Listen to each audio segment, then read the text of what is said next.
Kung OFW ka, paano ka nga ba makakapag-for good? Ito po ang advice or tips ko sa iyo kung paano mo siya gagawin. Una sa lahat, kailangan may game plan ka talaga para mangyari yon. Mga 2 years to 3 years, 5 years na game plan para po makapag-for good ka. Ngayon, ano po ba gagawin mo? Simple lang, maging open-minded ka po sa mga possibilities, opportunities na dumarating po sa inyo. Kailangan po magkaroon kayo ng another source of income, side hustle na pwede nyo pong isabay while nasa abroad po kayo. Marami naman po ngayon ng mga online platform. Ang kailangan mo lang, syempre, pag-aralan mo yon, tsaka make it sure na legit po yung papasukin nyo. Kasi para po sa akin, para po makapag-for good ka, kailangan po magkakaroon ka ng work replacement. Kung baga, pag nasa Pilipinas ka na, dapat may source of income ka pa rin na gagawin. Kasi yung gastos po habang buhay po yan, hindi naman po yan natatapos. Kaya marami po sa mga OFW natin, na mga kababayan natin tumatagal sa abroad, it's because of,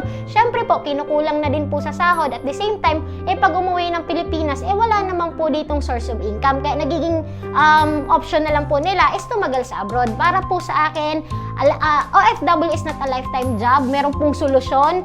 Ang kailangan mo lang talaga is maging open ka sa mga solution na pwede po na dumating po sa inyo. Yes, nakakapagod pong magtrabaho, pero mas nakakapagod po kung tatagal ka sa abroad. Kaya mag-decide po kayo kung ano talaga gusto nyo sa buhay nyo. Kasi kung gusto mo mag-for good, possible po yun. Again, ulitin ko, kailangan mong magdagdag talaga po ng source of income para po magkaroon kayo ng dagdag na pagkakakitaan, para pag nagkaroon ka ng dagdag pagkakakitaan, magkaka-savings ka, and soon, makakapag-for good ka na at magagamit mo yung pera na yun. Pwede magnegosyo ka, or pwede naman po pagdating dito, maalay mo, kumikita ka na dun sa source of income mo, and lahat na po ng pwede mong gustong gawin sa buhay mo, magawa mo na. Kaya, yun po yung tip ko para sa inyo.